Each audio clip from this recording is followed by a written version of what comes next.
Open Your Eyes is brought to you by the Belize Bank. Our country, your bank.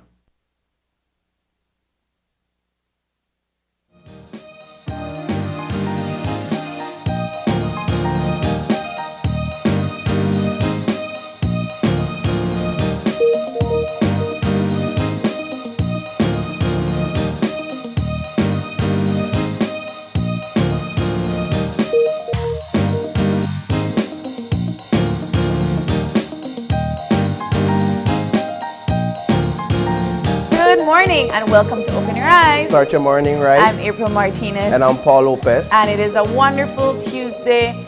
Weird, foggy morning. Rainy, hot, all of the above. April, if you're in the city, you'll see that we have overcast. The clouds are building. Yeah. I know a lot of people probably still in their house right now. Probably not open their window. Probably still cool. Yeah, probably just to get that coolness. Well, FYI, that coolness means that it's about to rain, and downpour is coming, at least in the city, based on what we're seeing right now. I mean, on the drive up, it was fluctuating, you know. Was it? Yes, sometimes it was really, really foggy to the point. When I mean foggy, I mean like you have to put on your hazard lights and make sure that whosoever is coming knows to slow down and everything. And you know, some people drive with their high beam on and blinds everybody. I don't know. I think that when it comes to especially with all of the accidents that have been happening lately, we have to try to drive with caution, especially if you're somebody that commutes on a day-to-day basis. Yeah. Well, April, speaking about slowing down and taking our time, we want to take some time to look at some of the top stories in our newscast from last night. Starting, of course, with one of the more sensational stories to hit the newscast since, I would say, last week. And that's the incident with Troy Banner, the father who's accused of harming his child. Yeah. And so, again. And so yesterday he was slapped with 3 different charges. Let me find those charges for you because we were just updated this morning by police. He was charged with manslaughter the first time. Right. This was in 2019. Well, let's start. Though, let's just focus first on yesterday's charges, which were grievous harm, cruelty to a child, and wounding. Of course, this is in relation to his 15 days old. It's like, you think 15 days, that's what? That's just about 2 weeks old. Yeah. Such a defenseless child. Yeah. The child was, of course, taken to the Carlution Memorial Hospital on Saturday with injuries from an unknown cause. That's what it was. His injuries were classified as. And then following those injuries being classified, the dad was, of course, slapped with 3 separate charges. Now, April, there's a lot to dissect here because this is not the first time that this dad has been accused of such an act, and it makes you wonder. First of all, what they got through this man's mind? What is his mental state for him to be in a position where he's accused of such an incident 3 separate times? You know, I'm glad you brought up the mental state, because from the very beginning, from the first time when he was charged with manslaughter in 2019, that should have been something that was contained. That was supposed to be. You say contained like our disease. It is though.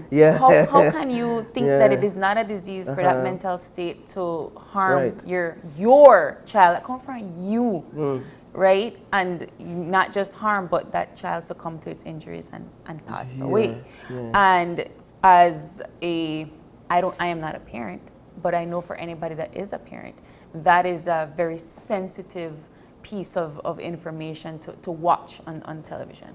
So for him to have walked free after the first time, it's it makes you question certain systems, right? And so I hope that whatever charges are dropped on him, that he is able to face the consequences. But I don't just mean take him to jail and throw away the key.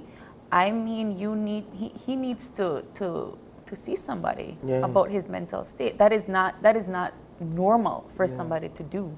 No, of course, these are accusations and allegations, April, and we have to state it like that because we live in a country where you're innocent until you're proven guilty. And perhaps that's where the downfall was when he was charged for manslaughter back in 2019. But the thing is, that wasn't the first incident, that was the second, because it was during that incident that reporters got a chance to speak with one of his exes from about half a decade before, who informed us at that time that there was a similar incident, only that he had made similar claims, but only that her reports didn't hold weight because she was not there at the time, and so it was her word against his. And of course there were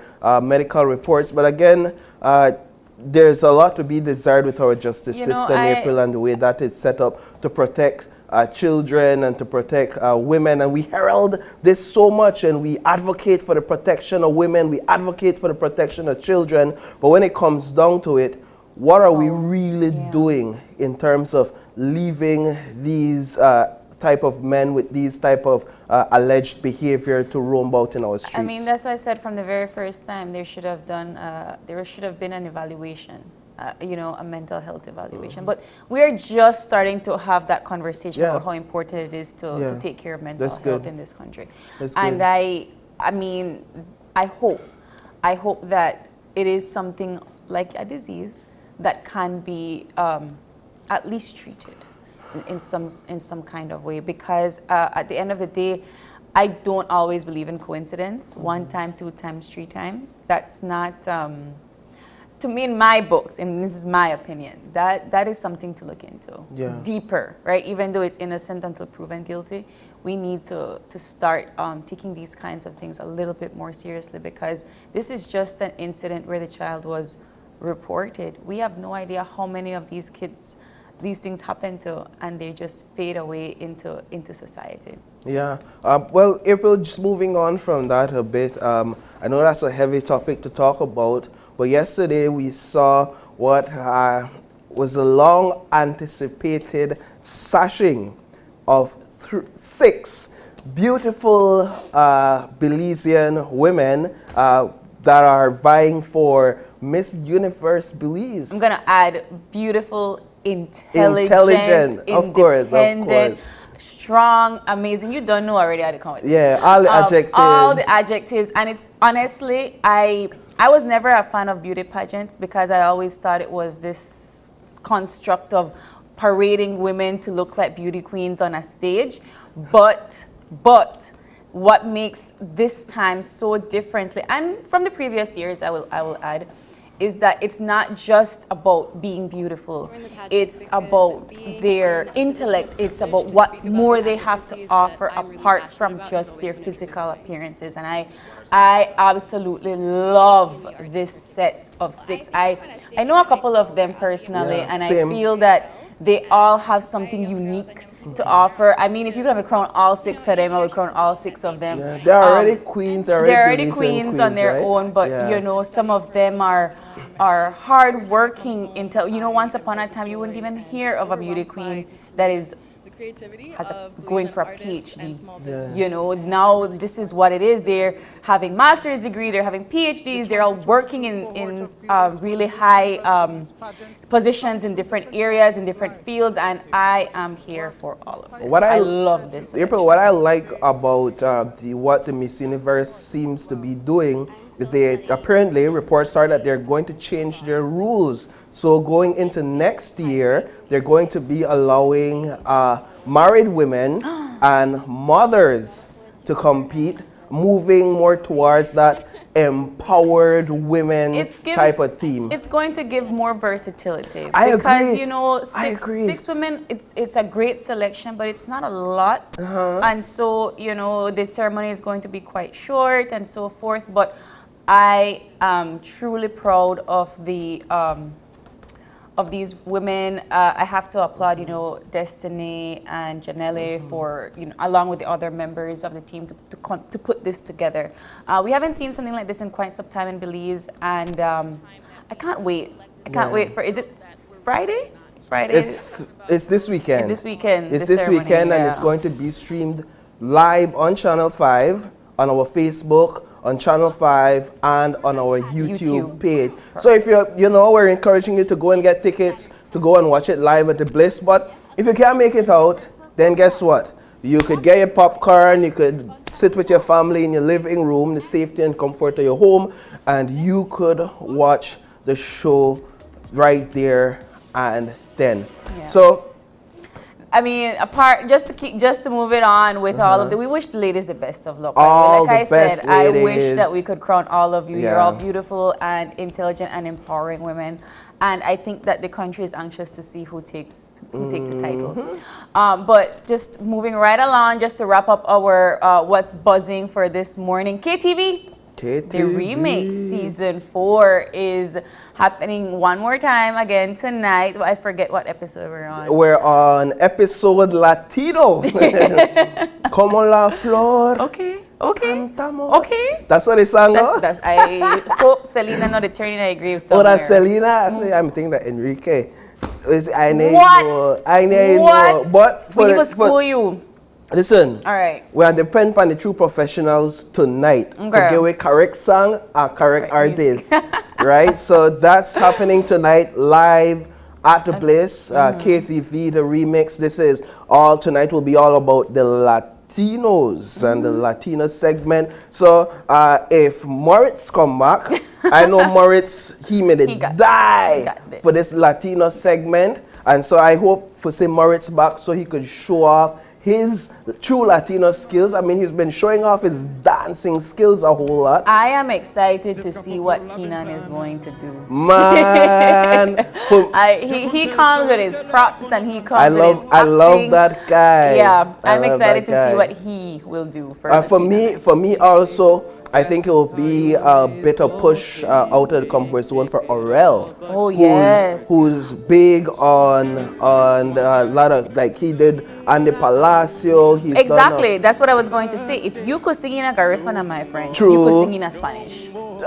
No, you can. You can. And that's because he says that it was a little bit challenging for him with with the lyrics itself. So if he could sing Garifuna, he could sing in a Spanish. I got confidence in Aurel. All right. So April, they put the money pa Aurel. I ain't put my money for Aurel. I also say that I think that he's going to do well. If Morris returns, he can buy money tonight. Right. But then Lisa is also doing an amazing job. Lisa is amazing, yes. Yeah, Lisa is great, and so it's just a whole bunch of talent and entertainment. It's really difficult, I think, for the viewers at home because they have to select their favorites. And honestly, the competition is getting steep. They're bringing their A game. Yeah, but I'll tell you, the show is better in person. Okay. I'll tell you that much. I need to go and see the with the final. audience there and just with the live audio and music, the show is 100% better in person. But of course, if you can't make it to the show, then we're streaming live on Facebook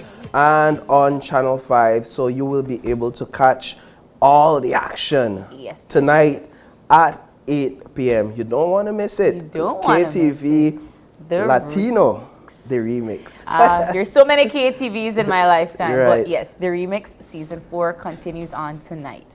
But we got to get moving into our show for this morning, and Paul will grace us with his lovely narrating skills this morning as we move on to the eye opener. And the eye opener is taken from dailyom.com.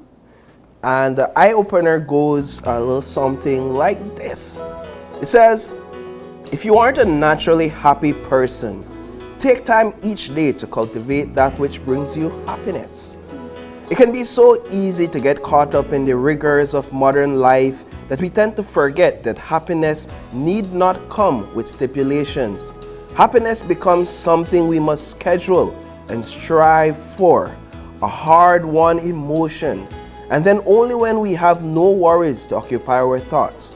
In reality, Overwhelming joy is not the exclusive province of those with unlimited time and no troubles to speak of. Many of the happiest people on earth are also those coping with the most serious challenges. They have learned to make time for those simple yet superb pleasures that can be enjoyed quickly and easily. Cultivating a happy heart takes no more than 5 minutes.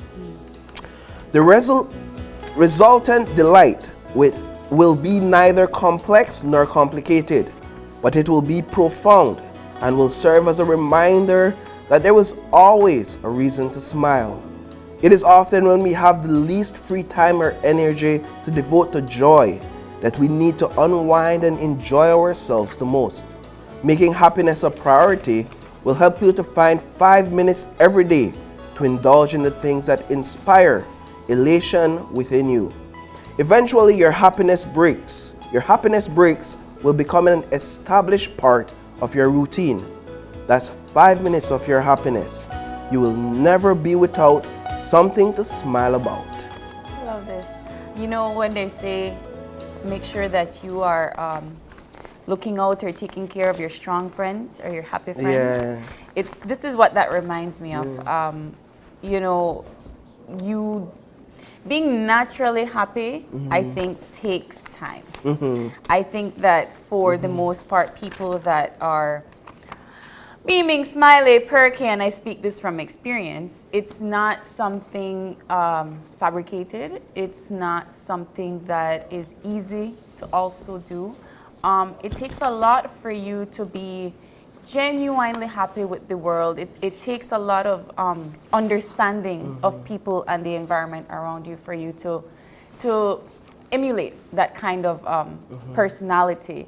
A lot of people tend to approach happy people with negativity because they feel like it's not fair that they are happy and they're not, or they feel like it's fake, or they feel like it's not something that people should be. The world is miserable, so why are you happy? And it should be the opposite. It should be that you want to take in that happy energy. It's one of the reasons why I always think that you have that service with a smile kind of attitude. You don't know what a person is going through on a daily basis, so why would you approach them in such a grumpy, mean, miserable manner? If you can smile and be happy and greet somebody with something genuine, that might change their personality, or that might change their attitude for the day. I really like this eye-opener. What it means for me is that happiness comes from within, April. This is one of the key things that I'm taking away from this, is that we don't necessarily need external circumstances or people around us to make us happy, that we could take 5 minutes out of the day, sit down, quiet ourselves, and figure out, all right, what can I tap into in my own life? What are those areas, positive areas in my life that I could take something from and be happy about today? So happiness comes from within, and if I sit down and I spend 5 minutes a day, I could find reasons to be happy. 1, being alive. 2, being on set with you and having great conversations. 3, coming into the homes of our viewers, coming in onto their screens. There are things to be happy about. 4, having a nice cup of coffee this morning. And 5, the weather. Because we are going to segue into our weather forecast for this morning, and let's hope that our friends from the National Meteorological Service is there to give us the good word. Good morning. Good morning. Crystal, you have an update for us today. Sure. So tell us the general situation for this morning. Make me happy today. Okay. Moist and unstable conditions will continue. Oh, that's not happiness. That will make you happy. And the 24-hour forecast? Okay. Cloudy skies with a few showers and thunderstorms, mostly over coastal and central areas this morning. Then activity will increase and spread to most places this afternoon. And then skies will become cloudy to overcast with some showers, thunderstorms, and periods of rain, especially over central areas for tonight. What about the winds? The winds will be from the east to southeast at 10 to 20 knots, and the sea conditions will be light chop to choppy. So we're asking that operators of small craft exercise caution, especially near heavy showers and thunderstorms. All right. And what about the temperatures or highs and lows? The highs for today will be 86 along the coast, 88 inland, and 79 in the hills. And then for tonight, 78 along the coast, 72 inland, and then 67 in the hills. Okay. And our outlook for Wednesday and Wednesday night? Okay. Cloudy skies with some showers, periods of rain, and isolated thunderstorms decreasing, and then the activity will linger over the south during the nighttime. Okay. Any tropical updates for today? Okay. During the next 48 hours, tropical cyclone formation is not expected in the North Atlantic, the Caribbean Sea, or the Gulf of Mexico. Okay. So it just not rain? Yes, just not a rain. All right. Well, thank you, Crystal, for that update, and stay dry and safe. Thank you. You as well. Thank you. All right. Well, there you have it, folks. Please, if you are traveling today, please be safe on that road. Drive slow and with caution, for it's going to be a very, very rainy day. Indeed. Yes, but we got to get moving into our show for this morning, and we have a jam-packed session for all of you today. Our first conversation will be from the folks of the CARICOM Regional Gender Equality Strategy Team, all here to talk to us about the draft for this year's CARICOM Regional Gender Equality of 2022. And then, of course, in our second segment, we have the ambassador of Ukraine in Mexico, who will be with us via Zoom. April, that's a huge discussion. Yes. And he will be discussing, of course, the Ukraine-Belize relations and the impact of the war in Ukraine on Belize. You know, I am glad we're having this conversation because we tend to forget. We tend to continue moving on with our lives after something major has happened, and people are still in this kind of crisis. Indeed. So I'm looking forward to this conversation. And our final segment for today, the Belize traveling market. I am so excited for this conversation. It is all about macro, micro pop-up shops in Belize, and they'll be traveling to several destinations in the country. So I'm excited to see the update that they have for us today. But before we get into all of that, of course, we're going to take a very short break, and when we get back, we'll have our first conversation for the morning. So stay tuned.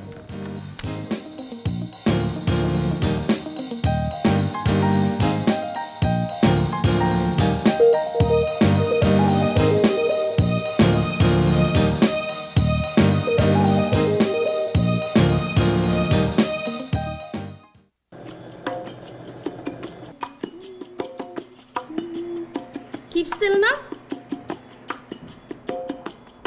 Ouch. I tell you no move. Man, you really can't get a mannequin for this, man? Really? Well, son, if I never lend you the $2,000 to buy the kids' computer and the book, I may have the money for buy my mannequin. It's definitely better to borrow from the bank than from your friends or relatives. This way, all you owe is money. Would you like me to turn around? That would be good. Turn on, turn on, turn on. Take advantage of the back-to-school promotion currently being offered by the Belize Bank.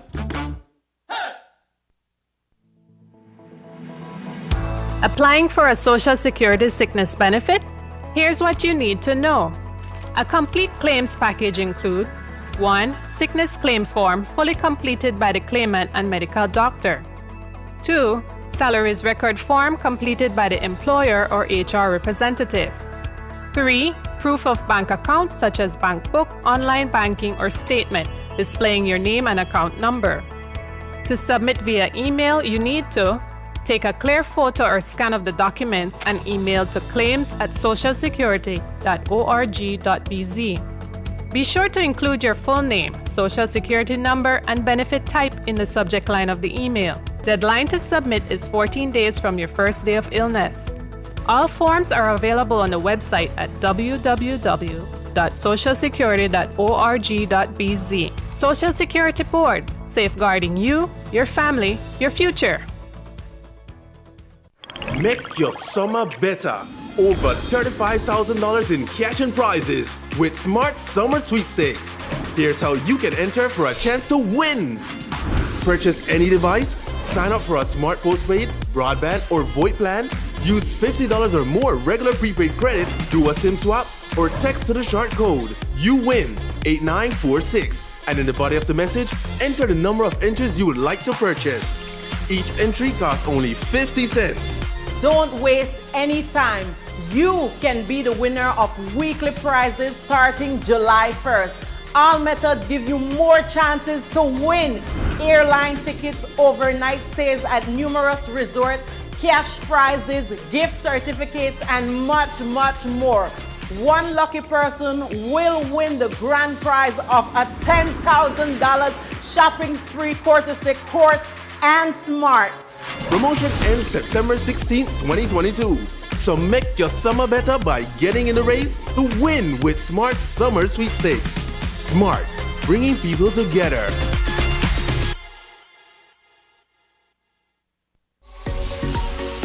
The Miss Belize pageant is back.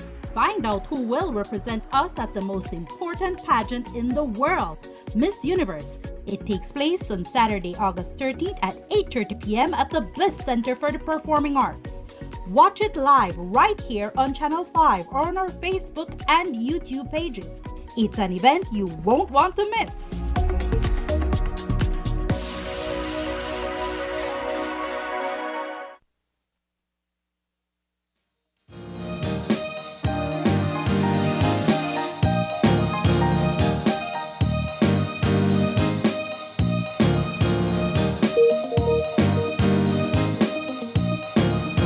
And we are back with our first conversation for this morning.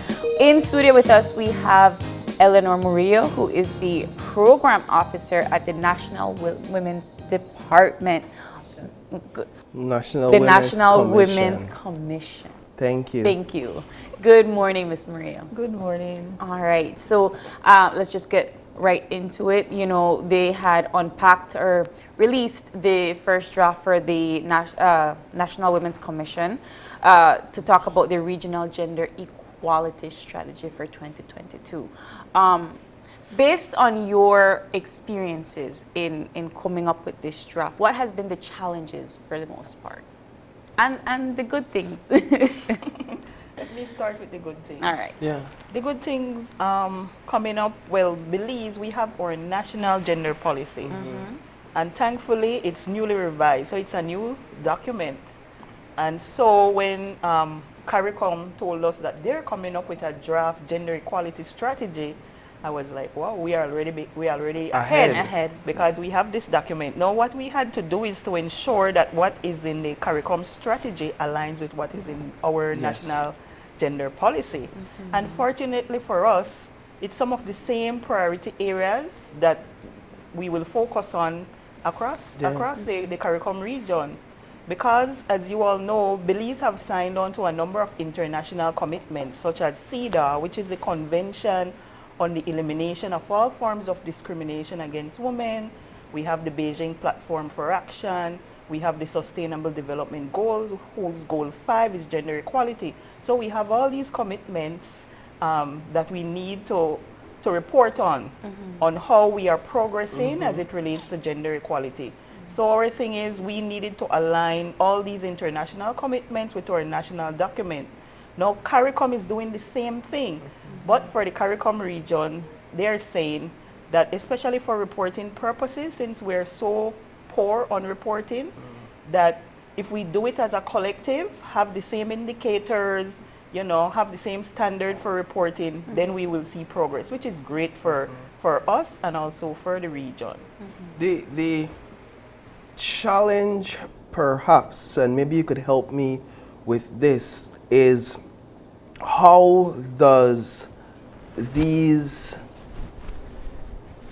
collaborations, especially between CARICOM initiative and our gender policy here in Belize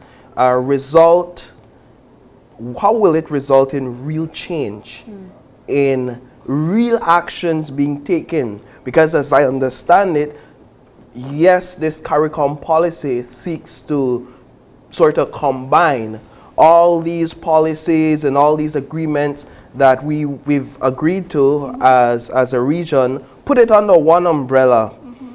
It may solve the reporting aspect, but in terms of the actions on the ground, how does it get people to really act on these policies?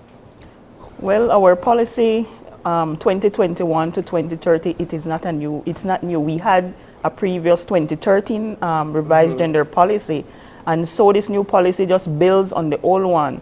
So what it does for us at the National Women's Commission as the monitoring body that monitors gender equality, equity, and women's empowerment, it helps us to work closely with stakeholders. So the priority areas are health.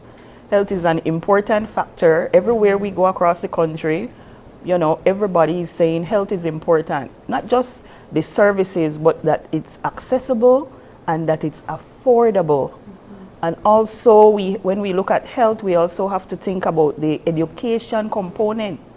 So while, yes, there are services, how do we get our population to be, you know, to live healthy lives, to eat healthy, to exercise, as it relates to COVID-19, to take the precautions. So while vaccination, we're saying, yes, you need to be vaccinated, there are also other things that you can prevent, you can do to prevent contracting COVID-19. And so definitely we work with the Ministry of Health. We do that through, we have a number of committees. So we have a national committee, which is made up of senior technical persons who can make decision making, who then monitors and also report. And then we have district committees. So we have in the 6th district, these are the frontline workers from health, education, Ministry of Human Development, Youth Department, the Police Department, and the Judiciary. And we cannot forget our NGOs and CBOs, who are also an important partner in this. And so we all sit down, we look at what we're doing, we look at what we need to do, what is the data saying, you know, where do we need to put our efforts? You know, if we know a certain area we're having certain issues in let's say, school dropout, then how do we ensure that the Ministry of Education pay attention to that area? I want to get into a little bit more of the details, right? So just, I think last week we had the folks from PAHO come in to talk about Breastfeeding Day, right? Something very natural, something very simple, and of course something that is only women that can do. So while we're having this conversation, you know, we're trying to figure out why we're still having this conversation. Why are we still talking about the importance of breastfeeding, or why are we still talking about having proper places for women to breastfeed in their working positions? So talk to us about not necessarily that, but those kinds of topics. How do you get those across, and how are you able to make sure that across the country women are treated with respect and equity in that area? Well, again, we need to empower women. We cannot take it for granted that people know, they know the information. We cannot take it for granted that they know where to go for services, for information, and so on. So we have to continuously provide education and information, sensitization, awareness, and all these things for our communities. Because as you said, health is wealth. But we live in such a fast-paced world that everybody wants things right now. So instead of taking time to breastfeed, buying a can of milk, it's easier for a lot, especially working women. You know, and then there are also other issues that women face that may cause them not to breastfeed. But health is an important component, and with that comes education. We have to do education across the board. So let's get into the strategy. What is new about this revised plan? You mentioned the 2013 one. What is new? What have you added? What have you taken away when it comes to this particular plan? Our new gender policy, we did not change the priority areas because they're still the areas of focus for everybody, for our population. So health, education, gender-based violence, which we know continues to plague our society, wealth and employment creation, power and decision making, and of course the institutional strength. And you cannot have a document and don't have the personnel to ensure that this document is being implemented. So how do we strengthen the systems in place that everybody can do what they need to do? So all these areas, we have our partners, as I said, government and NGOs, and so basically we need to also let the population know what is in this document. It cannot be a secret, because I think for the most part the 2013 one was like a hidden secret, because I don't know if you all recall, but we have some sectors of the churches who were saying the plan was not good and it had a hidden agenda and so on. So we did face some backlash in terms of this with the old policy. This new policy specifically looks at empowering women and girls and to end discrimination against women and girls in all sectors of our society. So not only health, but even in the workplace. And if you look at the CARICOM pillars, it aligns again. They're basically the same thing. And so all these areas intersect. So achieve gender equality and end discrimination against women and girls in Belize. There is no hidden agenda. We want to see progress as it relates to women in all different areas of their lives. And also, as I said, we have signed on to all these conventions. So we are expected to report to say what happened 10 years ago. We have increased, we have improved by so many percentage in all these areas. You know, in our reporting, we want to look good. We may never live to achieve gender equality, but we want to progress. We want to see the progress. We want to be able to have the accurate data and also report. So there were consultations last week. Yes. This were CARICOM representatives were in Belize consulting with stakeholders in Belize. We're talking about from government, from health, from education, from all areas, stakeholders. What came out of those consultations? Well, what happened at the consultation, again, we looked at the pillars and people were split in groups of their areas of expertise. So like for education, we have Galen, we had UB, we had representative from the Ministry of Education. So they went through the document and looked at what it speaks to as it relates to education. And their role was to say, how can we improve some of these things and what are your recommendations? What are some of the issues and what are your recommendations? So each sector were able then to put in their input to say, for our country, this is how we need to work this thing. It won't work if we keep this out. It won't work if we ignore certain factors within each of these sectors. So basically that was what we had to do, and so we gave our recommendations. Let's look at one of the pillars, economic empowerment. Where are we as a nation when it comes to women being economically empowered, specifically employment in the workplace? Is there a disparity there? Yes, we have, of course, we have less women working. We have more educated women in our country than men.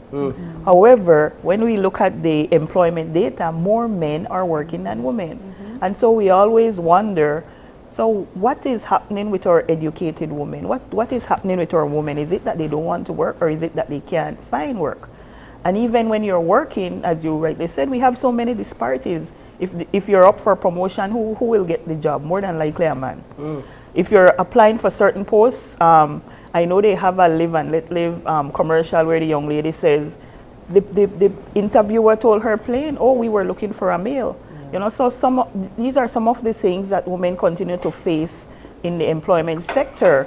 Sexual harassment, women being sexually harassed, you know, and they feel like they have to do it to keep their job. They feel like they have to do it to get promotion and so on. So we want to build our women, and not only to go and work for somebody, but to be their own bosses.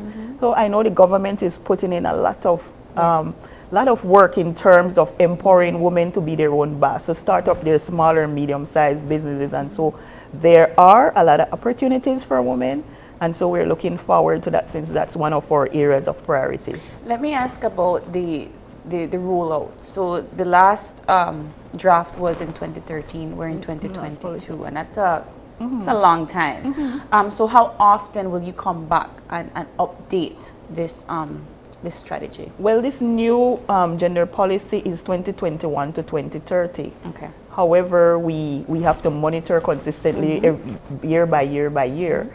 And so our implementation plan, the actual rollout, would be like 2 to 3 years. So every 2 to 3 years we go, we evaluate where we are. Is this plan working? You know, are we achieving? And then we can always go back and say, no, this is the area that we need to improve on. So we cannot just have a document sitting on a desk or in a cupboard and not doing anything about it. So the monitoring is important, the collaboration is important, and we have started that with the Statistical Institute of Belize, who is our national statistical institution, in terms of some of the data that we may need that they do not presently provide. You know, there are some SDGs, we're also working with the SDG unit. Since we are responsible for Goal 5, which is gender equality, again, some of the data we do not have because some of them speaks to specific surveys or maybe questions that can be inputted in the census or one of the labor force surveys, so on. So we are working out all these kinks to ensure that we will do better when it comes to statistics, data, and reporting. Go ahead. Generally, we do know that there is an issue. I just wanted to quickly go back to the economic disparity conversation we're having. Just to ask, you've outlined some of the challenges there, but just to ask now, how does national policy and the CARICOM strategy, how does it seek to address that issue in particular? In terms of the economic empowerment? In terms of economic empowerment, what's in the policy? What's the driving force in the policy to kind of solve this issue? Well, based on what we already know from the past, it cannot be that women are given a sum of money and say go out and start your business. Right. And so we have to take it from a holistic point of view. We have to do gender analysis in the areas that we're working with. We need to ensure that our programs address all the issues affecting women. So like childcare, you know, that's very expensive. So if we're implementing a 2-week program to empower them, what about their children? So we have to take that into consideration. We have to help them with things like taxes, having a bank account, knowing how to fill out the social security form and the tax form, and so on, and really empower them. So it's not just about, oh, I will get $5,000 to start up my small business and that's it, but also the mentoring and monitoring component. Yeah. You know, I wanted to kind of segue from this pillar to another, and we kind of talked a little bit about it when it came to the health aspect, but kind of going into the job sector. I understand the educating women and making sure that they have what they need and making sure they're empowered.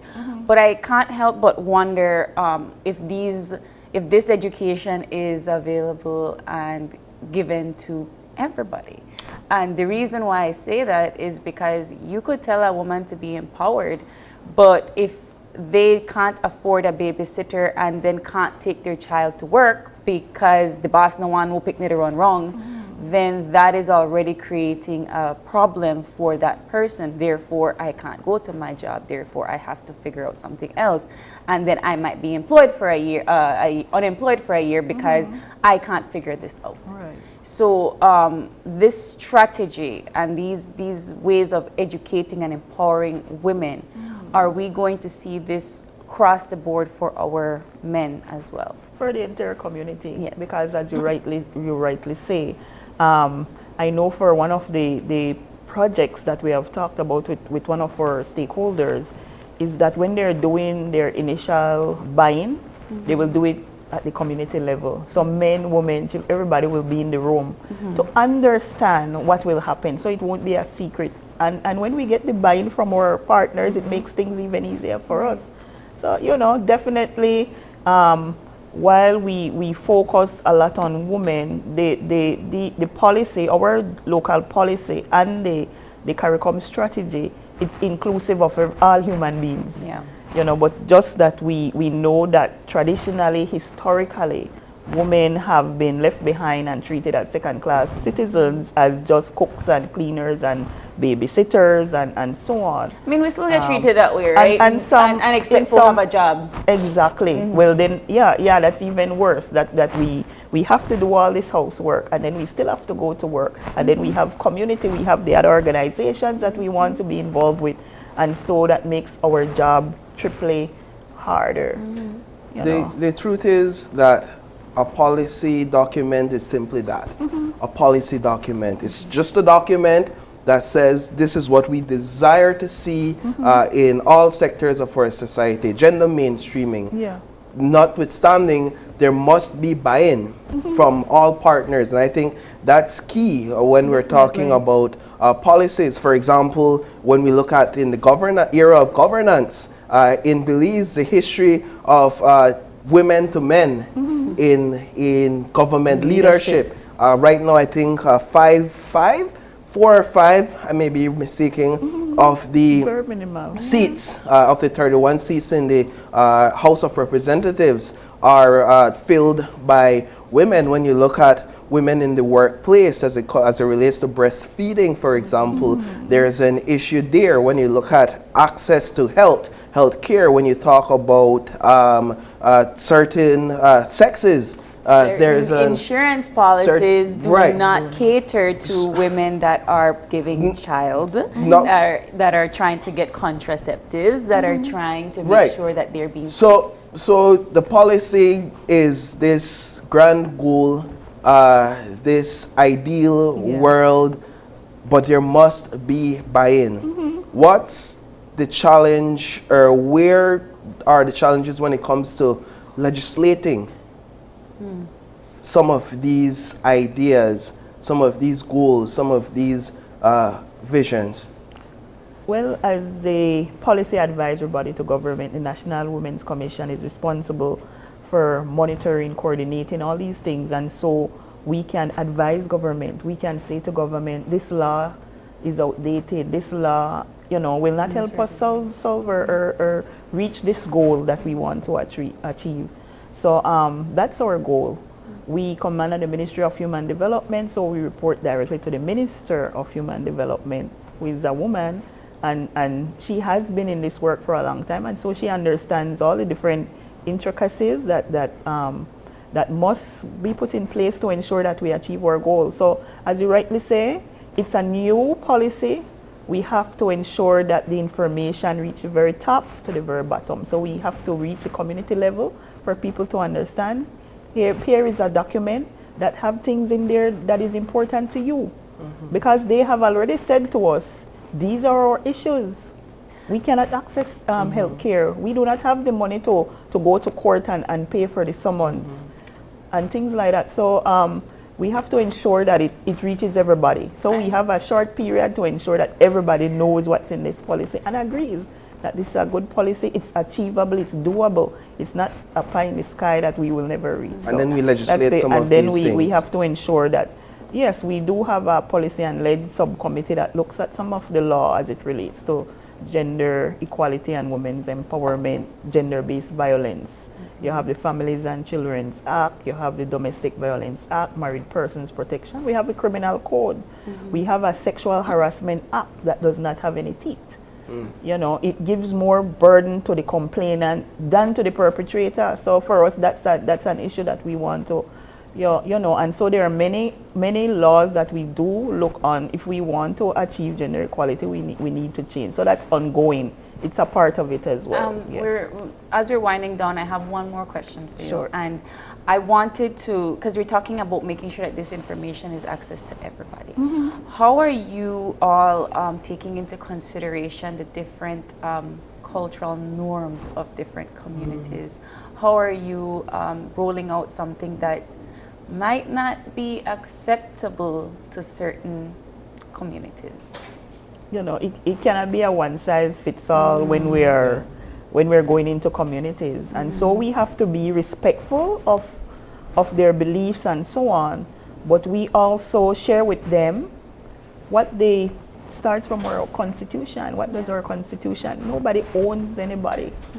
And so women, children, men should all be treated with respect and dignity. So that's the first thing that we need to, everybody needs to be treated with respect and dignity, have their human rights. And so when people know what their rights and sometimes they don't know, so the education component, the awareness is very important. So I think that's the biggest part of it, to ensure, like you rightly said, and also cater the communication aspect to the needs of the different culture.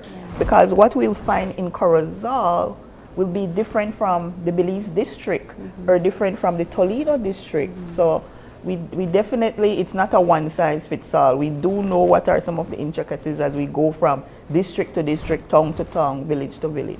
And finally, what is the one key component of this strategy that you're looking forward to the most for this year?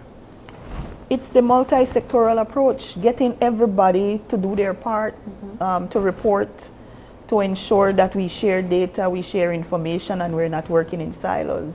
And also, as I said, getting the National Statistical Institute, or SIB, involved in helping us to get some of the indicators that we have long not done, and also our other partners like the SDG unit, working with them so that at the end of the day we can have concrete data. So when I come back, I can say, look, this is what we have achieved in 1 year. We have decreased gender-based violence, we have increased access to health services, lesser people are getting sick from communicable and non-communicable diseases. So these are the things that we're looking forward to. It's a conversation that we could go on with. Of course, there's a lot of work to be done. Yes, definitely. There's a lot of relevant issues that we could raise to kind of highlight the need for us as a country to do better. Yes, definitely. So we want to thank you for coming in this morning and having this important discussion with us. And we want to encourage you and your team over there at the Commission to continue fighting the good fight. We'll break through. As a nation, we're young and we're still learning. There's a lot of education still to be done, but we'll break through, and hopefully as we continue to celebrate more years of independence, we truly reflect what an independent and strong nation looks like in this regard. Definitely. So with that, we'll take a break, and when we return, we have with us the ambassador of Ukraine in Mexico. And so you don't want to miss that. Stay tuned.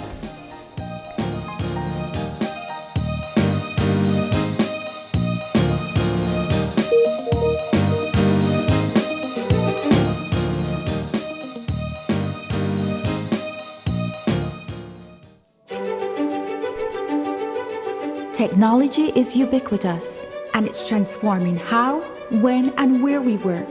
Fulltech Systems is placing award-winning devices in the hands of information workers, allowing them to work without compromise in a world without wires, to innovate, create, and to maximize productivity anytime, anywhere, satisfying the needs of the desk-centric remote and field worker and every other worker in between. We are providing the industry's best devices to businesses going through the process of digital transformation. Partner with us today to provide the solutions that will allow your employees to work effectively and efficiently to enhance your customers' experience.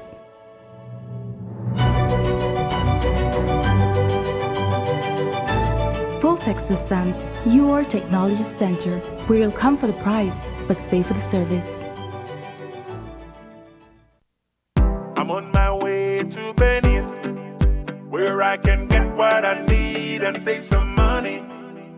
After 75 years in the business, nobody do it like Belize. Hello, how may I help you? Anything you need, we got you.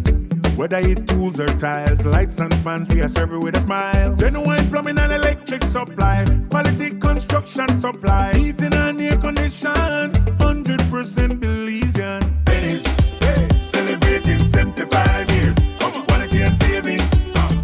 Quality and savings.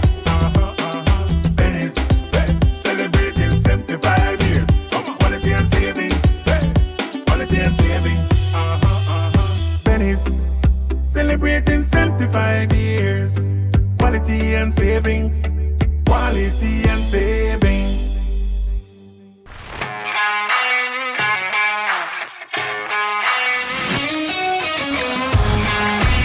Messi. Off goal! What a goal from Leo Messi! What an incredible strike from Leo Messi!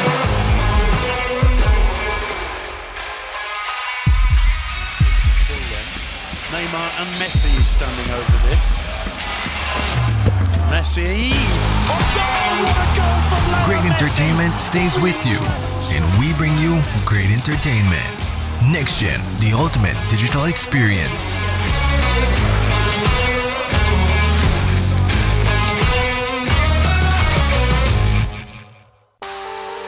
Your Tuesday night entertainment is back. KTV The Remix Season 4. KTV. Come on out and win fabulous prizes and the chance to compete in our halftime challenge. Tickets are available at Channel 5 on Coney Drive at $3 for children and $5 for adults. Mask will be required. Or you can watch it live on Channel 5 or streaming on Facebook. The show starts at 8 p.m. at the Bliss Center for the Performing Arts. KTV The Remix Season 4. It's hot, it's live, and it's only on 5.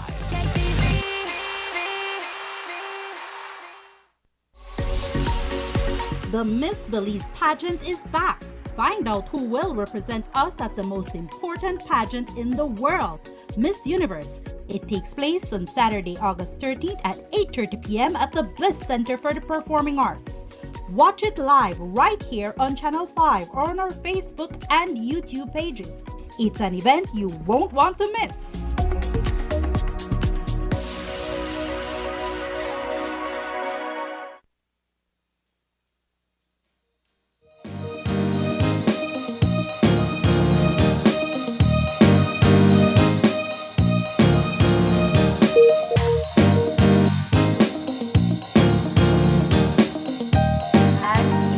Back with our second conversation for this morning.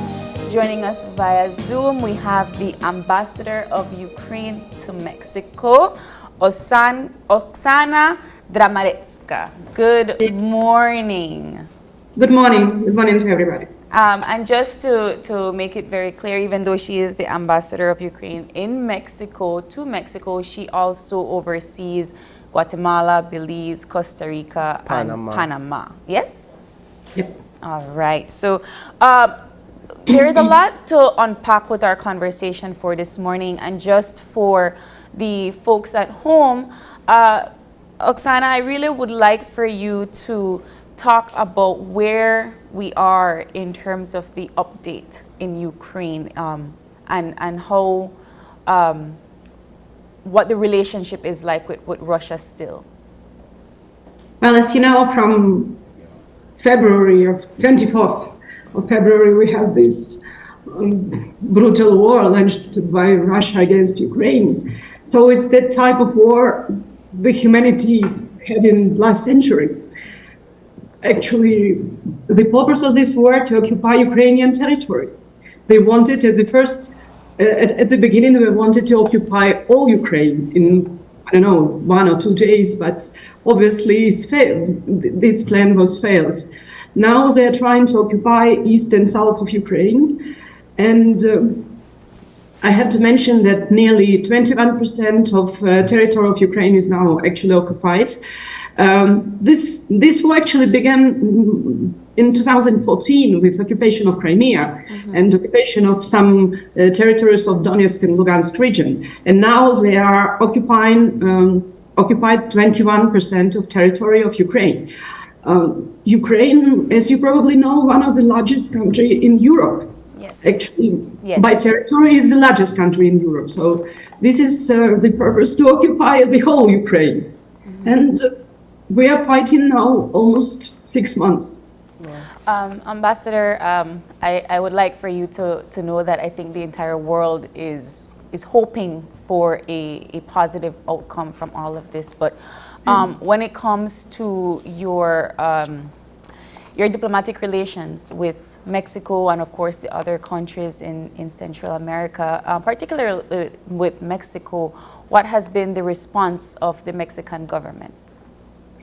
Well, for us it's important to feel this support of the whole world, including the countries in Latin America. In first place, these big countries like Mexico. Mexico is a member of Security Council, and as far as you know, probably that Mexican government was very clear in support of Ukrainian integrity, territorial integrity, and sovereignty.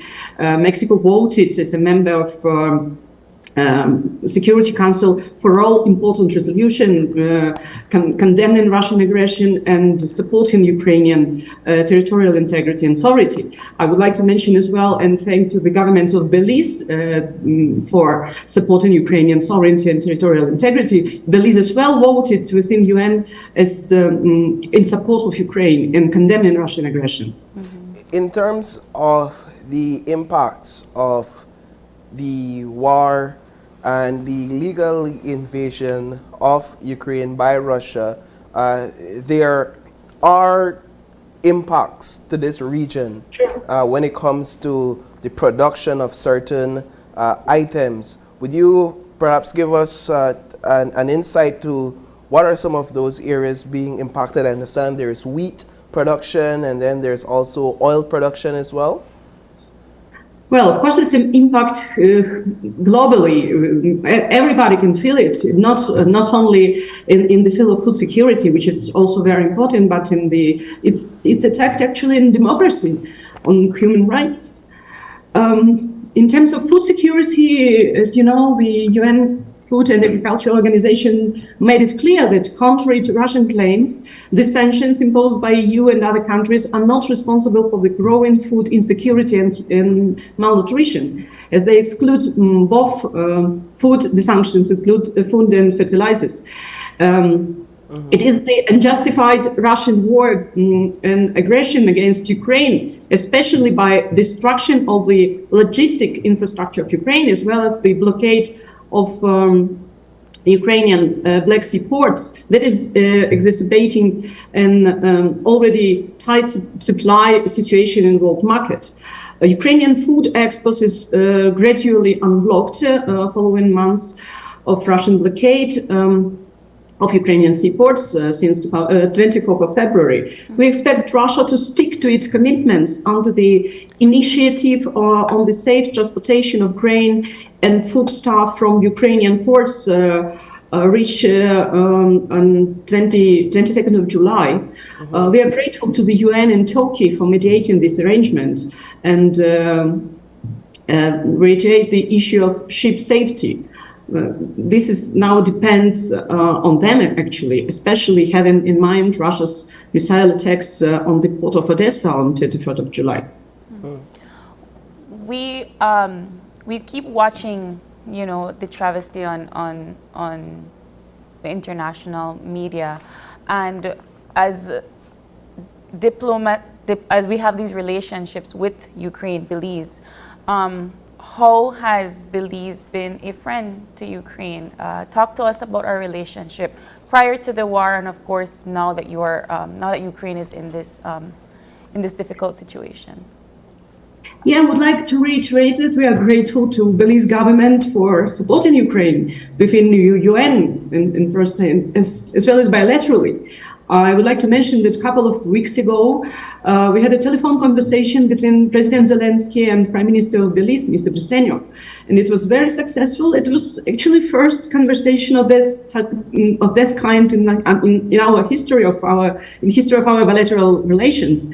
I would like to mention that First Lady of Belize also participated in the summit of First Ladies we had earlier the previous month. So we have this at this political level now. We have very good relationship, and I would also like to mention that Belize is our important partner, economical partner in the region. Belize, after the Panama, is second largest investor in the economy of Ukraine from the Latin American region. So for us, position of Belize and the support of Belize is extremely important. I really am thankful that you mentioned that, because you know, sometimes our our population, our citizens, we see these things happening on TV and we don't know that it impacts Belize because we have such a strong relationship with Ukraine. Speak to us about strategy when it comes to Ukraine and this war, because as Paul rightfully mentioned, everyone is feeling the impact of the war, but of course Ukraine is the subject at hand. Talk to us about where they are and how can other partners help. Well, we need support. It's obvious. We need support of the whole world. In these terms, we need support of Belize as well. At political level, at economical level. So our strategy is very simple. We are going to win this war. Yeah. So in these terms, only Ukraine can decide. Only Ukrainian nation can decide the terms of how to stop this war. So we will fight until we liberate all our territories.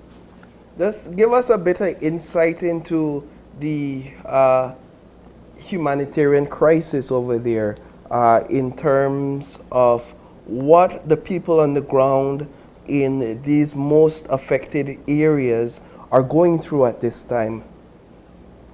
You can imagine, you see these pictures. Yeah. So we have more than 12 million people displaced who had to flee their homes and save their lives. So among these people, almost 5 million, they are now living abroad. So they were forced to leave their homes, their country. So it's tragic. Do you feel as if we're doing enough as a globe, as international brothers and sisters to assist Ukraine?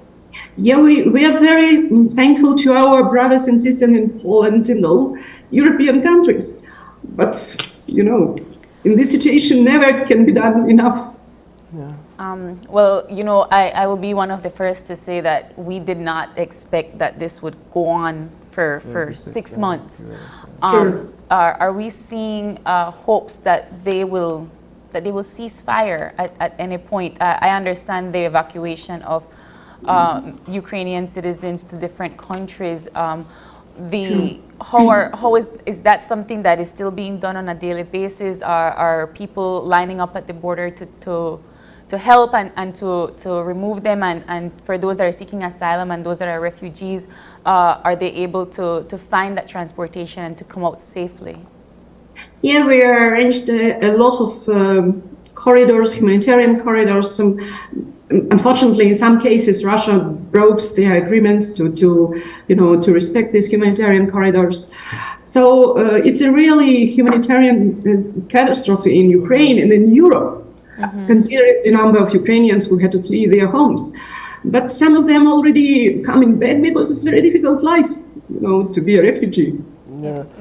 In terms of the export relief that we spoke about earlier, and then you kind of made mention of the fact that strike at the end of July kind of dimmed some hope or dimmed the light. What are we looking at when it comes to the sort of economic relief for Ukraine in the area of export, in terms of Ukraine freely exporting its goods across the world and meeting those demands? This is extremely important for us because actually Russia seeks to destroy Ukraine's economy, to make us a failed state which would not be able to resist its pressure and influence. The GDP of Ukraine is expected to drop by one fourth by the end of this year. Russia's invasion has damaged or destroyed up to 30% of Ukraine's infrastructure at a cost of $100 billion. The overall infrastructure damage and lost profits and investments constitute of $750 billion. So you can imagine this. The updated inflation forecast is now 31% for this year. So the government of Ukraine is making every efforts to keep Ukraine's economy afloat.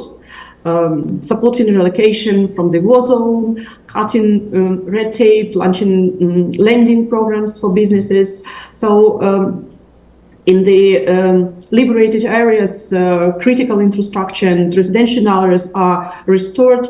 At the Ukraine Recovery Conference that took place in Lugano in previous months, we presented our national reconstruction plan. In short terms, we need $17.4 billion to reconstruct social infrastructure. You said billion or million? $17.4 billion. Yes, to reconstruct. It's a short-term plan to reconstruct social infrastructure in the liberated territories. We call to all our partners to join these efforts through the fast recovery plan for Ukraine. Now, I could imagine while there is a glimmer of hope, and you must continue to strategize in terms of rebuilding your nation, there must also be this cloud of disparity and discouragement as the war continues. Because on one hand, you're seeking to rebuild, and one of the ways of doing that is by increasing your economic gains through export.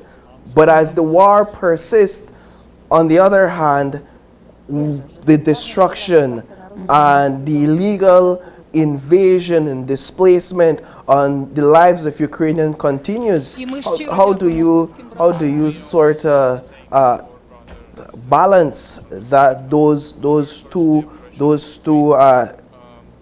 contradictions on each different spectrums? Yeah, of course, it's a very difficult situation for all Ukrainians. But I have to mention that almost 90% of Ukrainians are very sure of our victory. So we are fighting, and we will do it. Ambassador, I would like to stress more on the way that we as Belize and Belizeans, how we are able to be a part of this and assist in this rebuilding of Ukraine. Talk to us about what are the conversations like when it comes to Belize and Ukraine relations? Yes, we invite Belize businesses to participate in this reconstruction. I think it could be mutually fruitful for both sides, considering the high level of political relationship existing now between our countries. We also invite government of Belize, Prime Minister of Belize, to participate in Crimea platform, which is launched last year in Ukraine. It's a special forum for discuss liberation of occupied Ukrainian territories, in particular Crimea. So we invite Belize to participate at all level of activities, at political level, economical level, financial level, to support us in the sanction policy, to join sanction policy of other countries. So we expect Belize to be, it is our friendly nation and it is our partner in the region. So we expect more from Belize. When it comes to, again, and this is just because I really need to stress how important it is that our viewers at home understand what is happening right now in Ukraine. Give us the plan for where we want to go. You've given us what's happening in Ukraine. You're telling us this is the situation, this is the problem. Tell us what Ukraine plans to do. I know that you want a successful victory and that is the plan, but talk to us a little bit about the politics at work. Well, as I mentioned, we are going to liberate all our territories. For that, we need the support, political level of support of all nations in the world, including Belize, of course, and the other Latin American states. We need support, financial support from our partners, because it's, as I mentioned, it's huge losses. And as well, we need support by we need military support. We want our partners to send us more arms. We don't need soldiers, foreign soldiers in our territory, but we need more arms. Joe, would you give us a brief insight into the health crisis over there in Ukraine, particularly given the fact that COVID-19 is still a real issue, it's a live issue, and then when you have, as you mentioned, over 12 million displaced Ukrainians, how is it that your government has been handling the health needs and the health demands of your people? Yes, it's a really huge challenge for our government because, well, COVID is still there, is still present in all over the world, including Ukraine. It's a big challenge for our government. That's why we seek economic support and financial support from our partners of G7, from European Union, from United States, Canada, and Japan, who are helping us financially. And we are very thankful for that help. But from our side, we need also the recovery of our economy, and we need support from our partners to open markets for our products. It also can help. And from our side, we need to strengthen sanctions against Russia. It works. Those sanctions works. Yeah. Ambassador, we want to thank you so much for talking to us. Are there any final words that you would like our viewers to know? Yes, well, it's important to say that we would like to feel that we have support from all over the world, including Belize. So I would like to thank once again to the government of Belize and to people of Belize to supporting Ukraine and Ukrainian people. Ambassador, we thank you so much. Such an important conversation to have. There's nothing like you coming with us to join our show and share with our Belizean audience a first-hand account of what's really happening in Ukraine. It's heartbreaking. Our heart goes out to you. I say on behalf of myself and our Belizean viewers, our heart goes out to you, our support goes out to you, and we do pray, and we know that that victory is coming for you and your people in Ukraine. So thank you once again. Thank you. With that, we'll take another break. April, such a hard conversation to have. And when we get back, it's all about Belize traveling market. Stay tuned.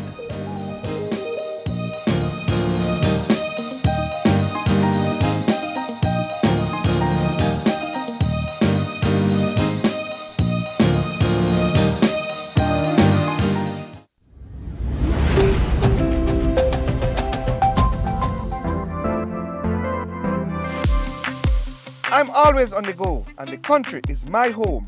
So when I want to get away from it all, I immerse myself with my favorite movies, all from the new Smart Stream app. It's easy to use this service.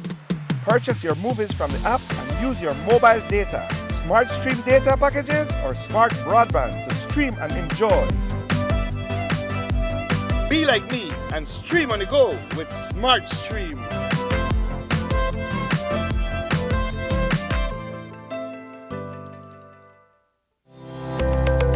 Galenia Hospital, located in Cancun, Mexico's premier tourism destination, is a state-of-the-art healthcare facility that provides highly specialized medical services.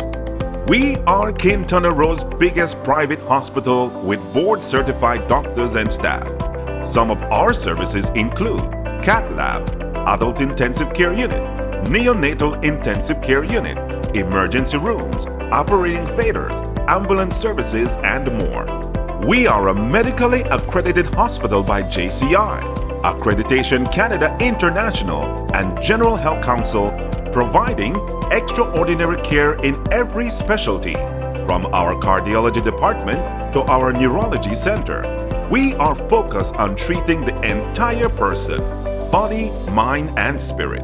Contact us at medicaltourism@hospitalgalenia.com or visit our website at www.hospitalgalenia.com. Come to Galenia Hospital in Cancun for a truly personal medical care experience. Your life just got a lot less complicated with Belize Bank contactless MasterCard debit card. Introducing our standard debit and MasterCard Platinum debit cards. Now you can make purchases anywhere MasterCard is accepted with one tap, pay and go. Your contactless card never has to leave your hands, especially in these times. And your card is embedded with multiple layers of security. Platinum card holders get to enjoy extra benefits like price protection, purchase protection, trip inconvenience, and luggage protection, just to name a few. Start enjoying a cashless lifestyle today with the Belize Bank. Your Tuesday night entertainment is back. KTV The Remix Season 4. KTV. Come on out and win fabulous prizes and the chance to compete in our halftime challenge. Tickets are available at Channel 5 on Coney Drive at $3 for children and $5 for adults. Mask will be required. Or you can watch it live on Channel 5 or streaming on Facebook. The show starts at 8 p.m. at the Bliss Center for the Performing Arts. KTV The Remix Season 4. It's hot, it's live, and it's only on 5.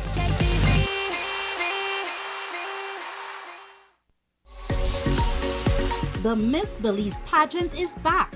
Find out who will represent us at the most important pageant in the world, Miss Universe. It takes place on Saturday, August 13th at 8:30 p.m. at the Bliss Center for the Performing Arts. Watch it live right here on Channel 5 or on our Facebook and YouTube pages. It's an event you won't want to miss.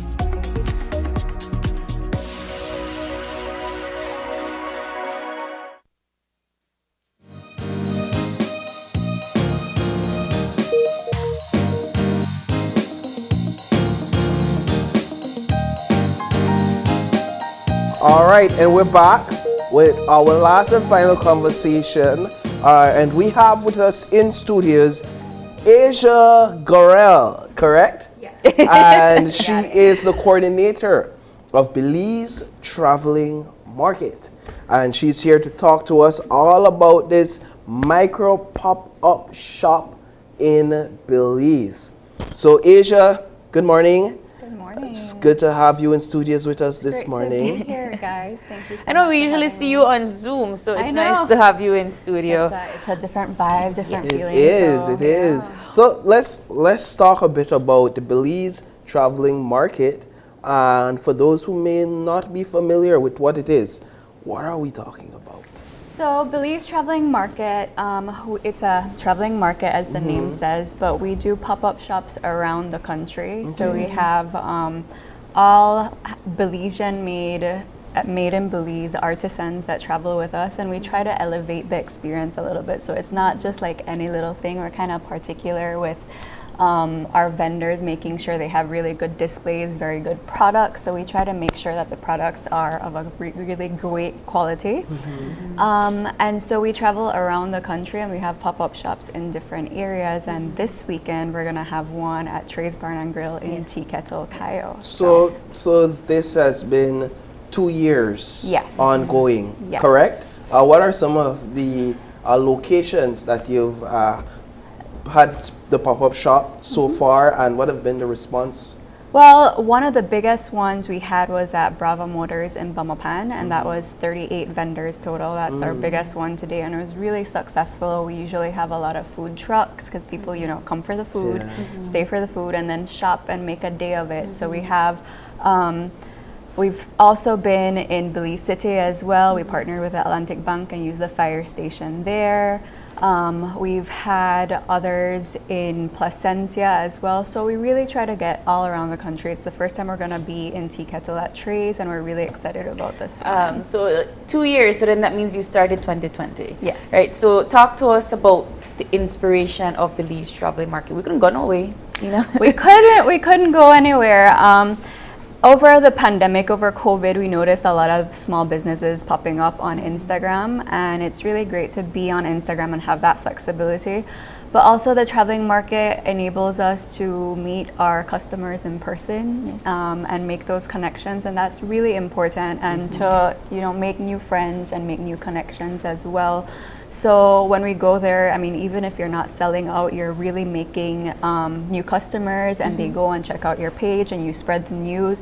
And then you also get to meet other small business owners, and it's really become like a community. We're all friends now. Like, I have a bunch of friends that I would never have if we didn't start this, and we really support each other. And sometimes we get burnt out, and you know, they understand us more than anybody else. And so it's really a community with the vendors and then with our customers as well. So when it comes to the vendors, how do they get in contact with Belize Traveling Market to be a part of it? Because right now I see a nice list of different, is it because of the space, or is it just because people didn't get in on time? How do they get in contact with the Traveling Market? So we have an Instagram page, Belize Traveling Market, and we usually have our Google form up there, and you go through, because we do have some rules and regulations that everyone needs to follow. So you go through the form, and then we kind of do a selection, because one of the big things for markets is we don't want to oversaturate the market as well. We don't want,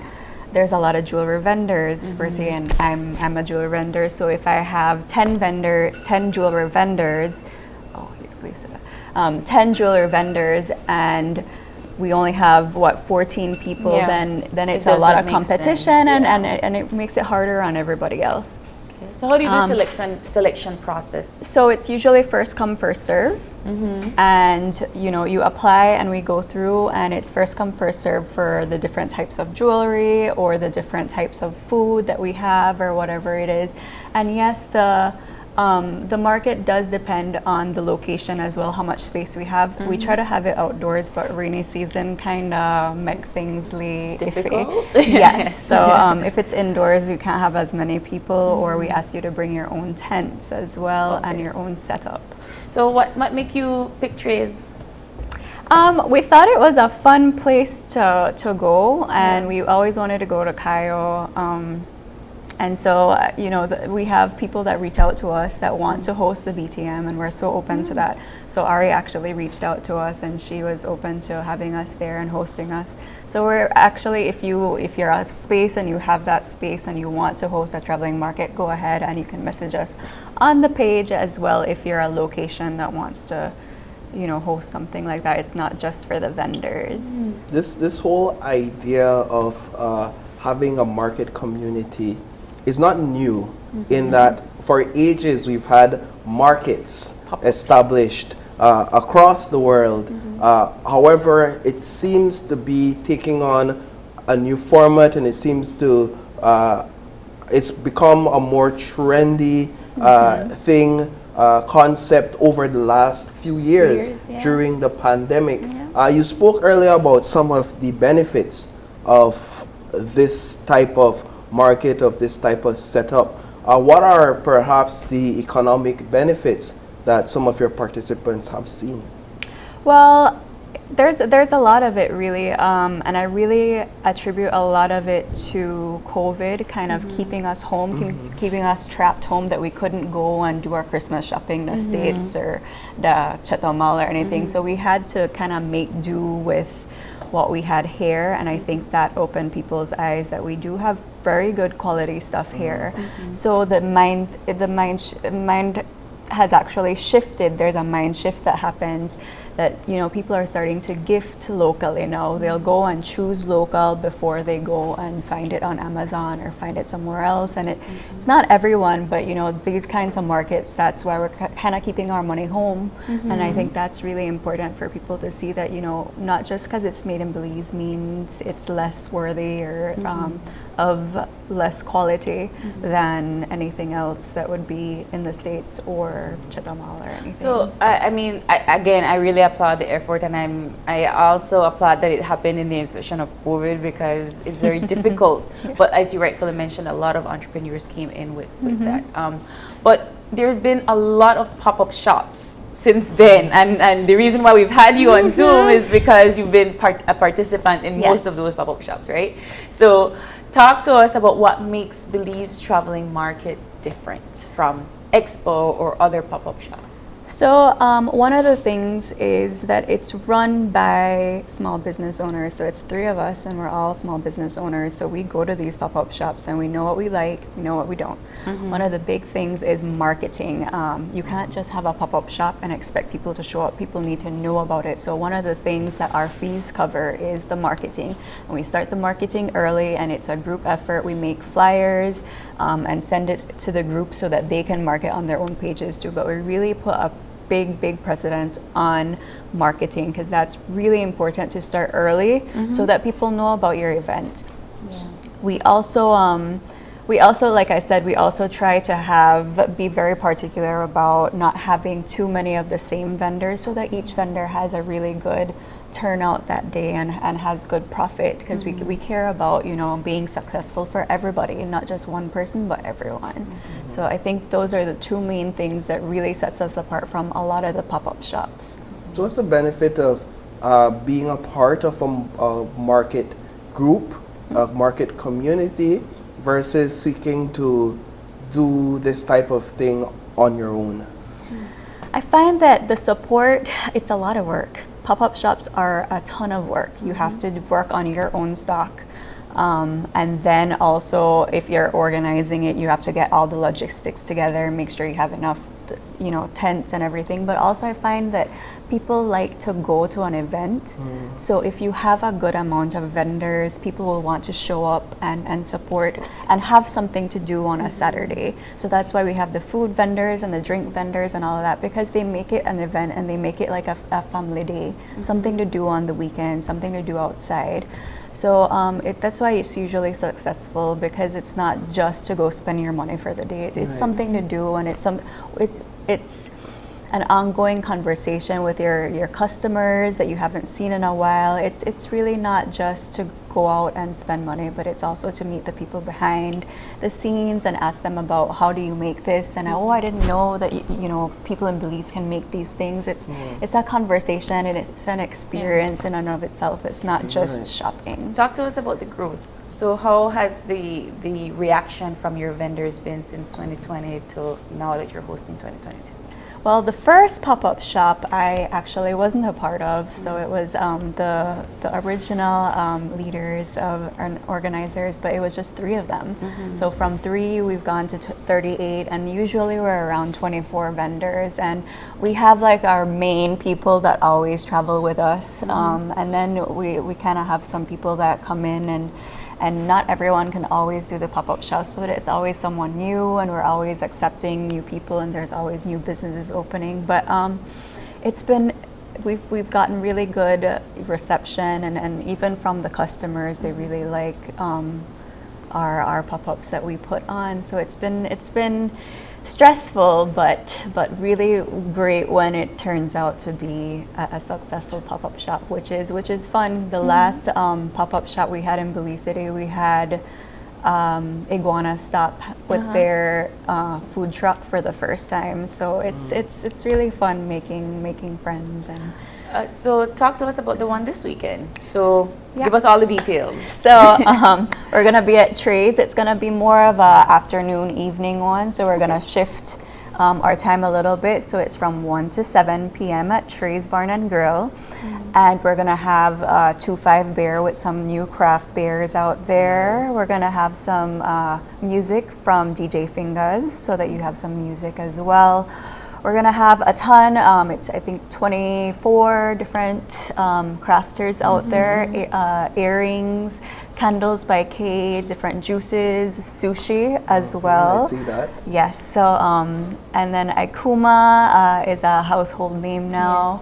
Belican will be out there. Belican will be out there. Zach's Jams, Eco Bags. Also, if you want some breads, there's Nava's Bakehouse, and she also sells on Belize on. So, you know, and then another new one is Belize Leathersmith. As well, so you get to meet some new vendors that haven't been with us before. That's so it's the one gonna that be sells very the shoes, right? The young lady that makes the shoes. I try get cheap on this show.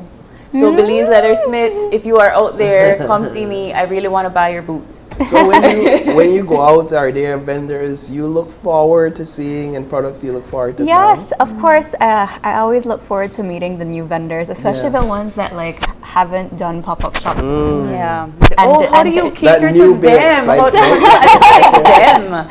So have a master list, a master checklist. I have one on my phone and I go through it every single time, and I have a suitcase packed with all my pop-up shop goods. The things that happen to me for pop-ups are hilarious. My chanclas pop, my pants rip. So I extra have everything. Extra every single thing. Tape, scissors, anything you could think of, put it in your suitcase, keep that on the go.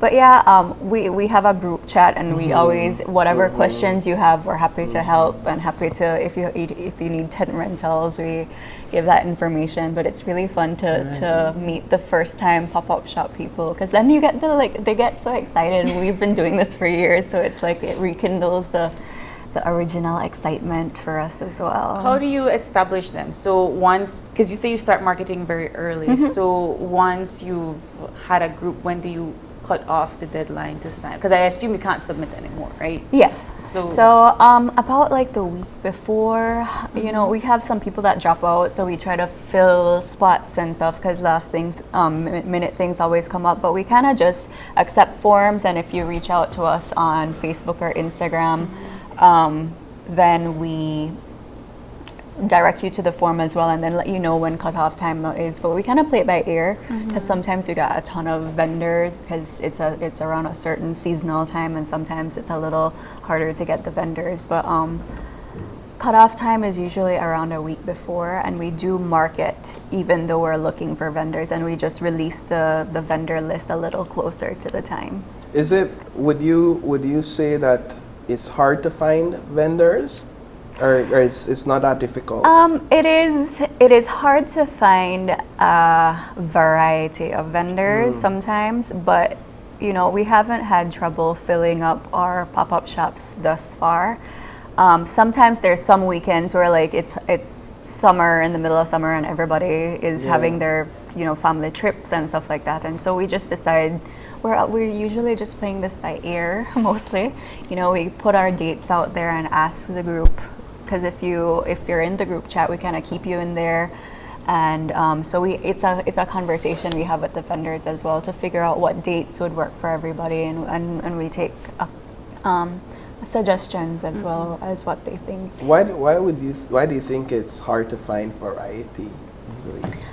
I don't know. That's a good question. I think there's certain things that sell really well, and people know that, and so they go for what they know sells really well.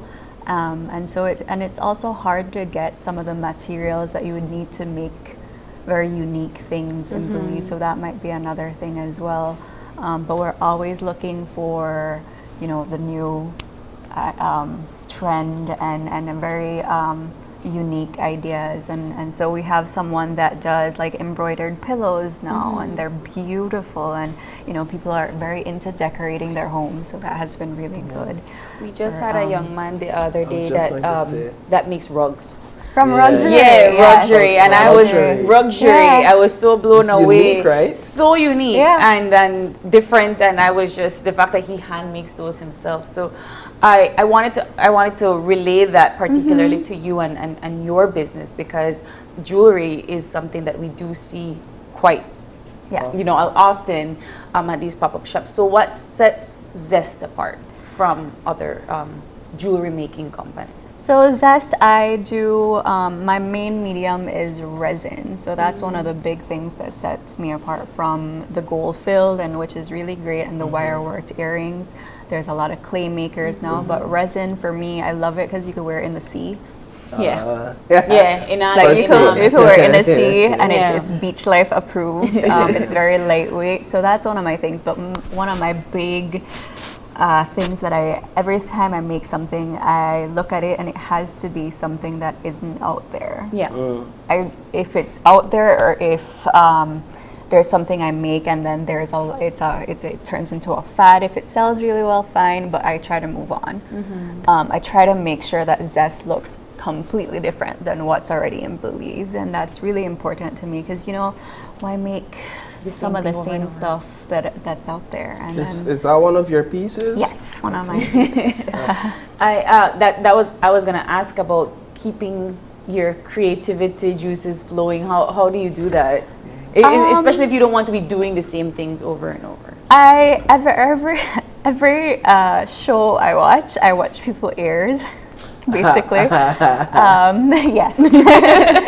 So it's like a dentist that the first thing that notices the teeth. For me, it's earrings. You know, fashion shows, whatever it is, I make sure to watch earrings, and I notice the different trends. But I also just play with what I would like. If I think that bigger earrings are in, I also make my own molds so I can sketch out things and make my own shapes and stuff. So it's sometimes you get this inspiration and sometimes you don't, and I've learned just to go with it because you can't really force things to happen. So I watch a lot, some TV, a lot of Pinterest. Pinterest helps a lot to inspire, and just magazines, you know, the feel of the magazines, the looks, the colors in there. So you just have to follow the trends and just let inspiration come kind of organically and not force it, because when you force it, it just...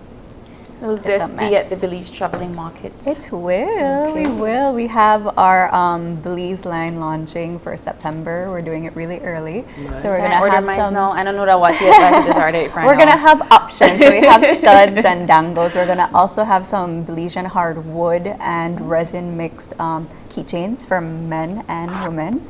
So that's gonna be really, really nice. We're excited about that. Yeah, I think just listening more the niche of this pop-up shop is the uniqueness in these Belizean products and the uniqueness in the options that are offered there at this market show. And you spoke about your inspiration in terms of how you keep things unique. I think one of the issues we brought up earlier was the variety, but I also know that in Belize there are young entrepreneurs that are seeking to become more unique, to create a niche market, to stand out with their products. What's one of the first advice you would give to a young Belizean entrepreneur who wants to get into an area where they stand out and where they're not doing the same thing that everyone else is doing? I'd say go for it, because that's the first step, is to convince yourself, okay, I can do this. You can. It's a ton of work. Honestly, it's not for everyone because you're working all the time and you don't get your holidays. You stop holidays. So you have to think about the reality of it. Yes, you're your own boss, but you're working all the time. But, you know, it's also I'm really grateful for, you know, these pop-up shops, the experiences I get to have, the people I get to meet. But just go for it and try it out. If it doesn't work, it doesn't work. And you can always you're in control of what you make, so you can kind of shift. You can shift and figure out what works for you, what works for the market. But also think about things you don't see. We have, like you said, a ton of jewelry makers, a lot of different vendors. Look at what we have and go another way. You know, and that in itself will set you apart. Just for being a forward thinker and for being not a part of the crowd, but something different. That alone will let you stand out. Well, Asia, we have tons of pop-up shops to look forward to, but the Belize Traveling Market is definitely a favorite and the one to be at. When and time and place, one more time, that come right here. It will be this Saturday, the 13th, from 1 o'clock to 7 at Trey's Barn and Grill. Awesome. And if the best part about being at Trey's Barn and Grill, I don't know if you know, but there is no service. Therefore, you will have your undivided attention to all the vendors. That's a good point. Yeah, so come and shop and sip and dance to some great music with us. It'll be really fun. Awesome. Thank you so much, Asia, for coming in. It's lovely to see you in person. And don't forget the Belize Traveling Market is this weekend. So if you're by the Tea Kettle area or going to Cayo, stop in and take a look at our wonderful Belizean entrepreneurs. And with that, we're going to take our final break and we'll be back for a wrap up. So stay tuned.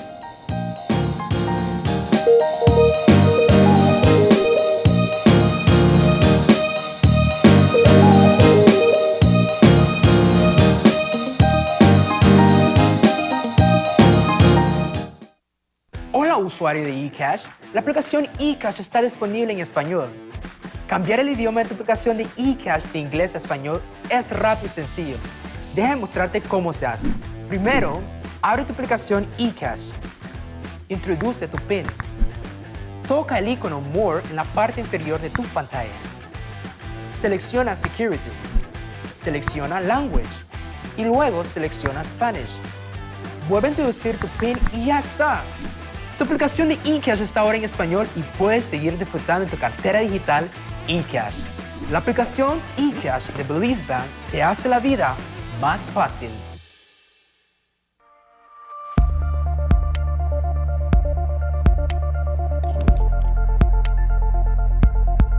Reusable plastics. Did you know that until we find an alternative for plastic and all its uses, we will continue to need plastics, such as in the health sector? Plastic becomes a huge problem for Belize when it becomes waste and is improperly disposed of.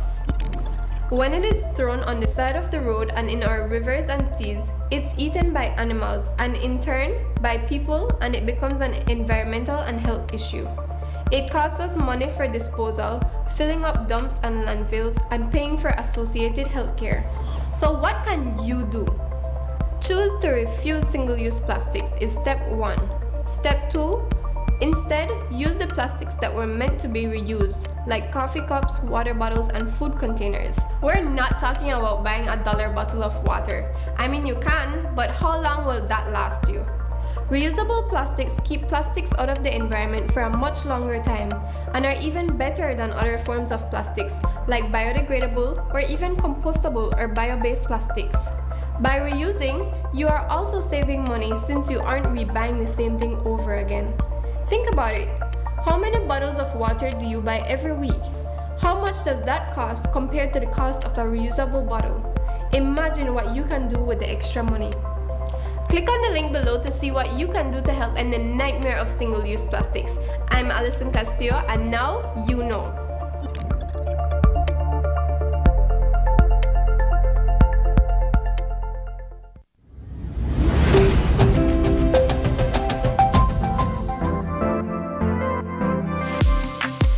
I'm always on the go, and the country is my home.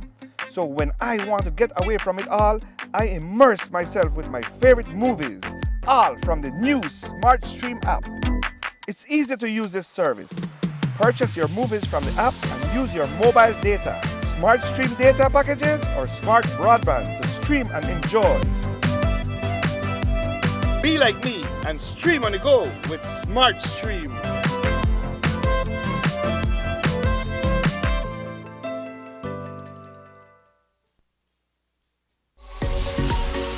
The Miss Belize pageant is back. Find out who will represent us at the most important pageant in the world, Miss Universe. It takes place on Saturday, August 13th at 8:30 p.m. at the Bliss Center for the Performing Arts. Watch it live right here on Channel 5 or on our Facebook and YouTube pages. It's an event you won't want to miss.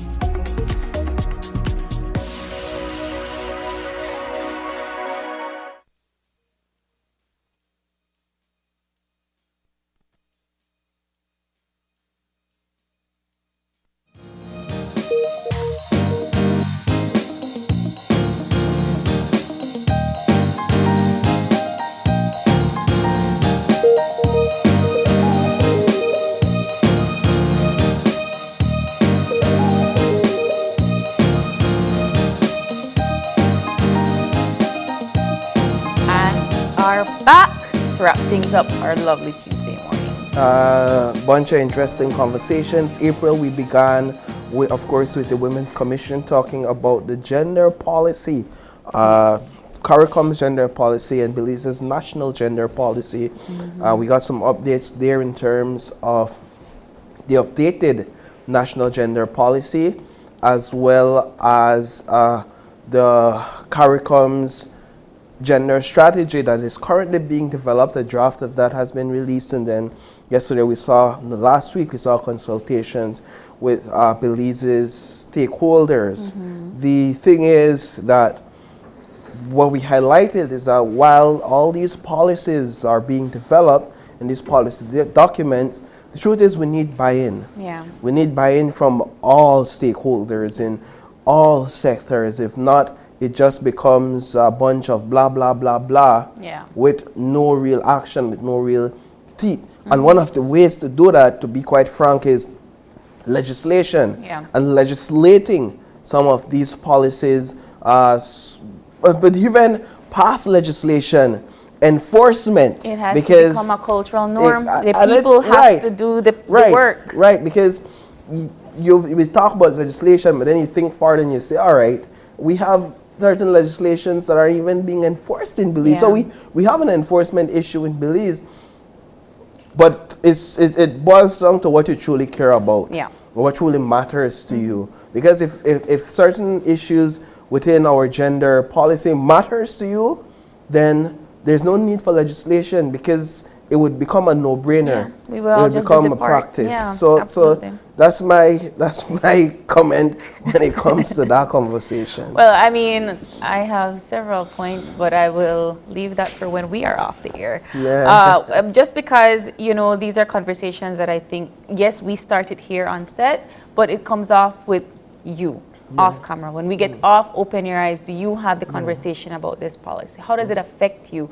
Are you doing your part to help be part of the solution? So we continue on this conversation and we see how we can get to that legislation point. And education, of course. Of course. But then diving right into something else that I think was a good reminder for Belize and Belizeans that Ukraine is still going through this war.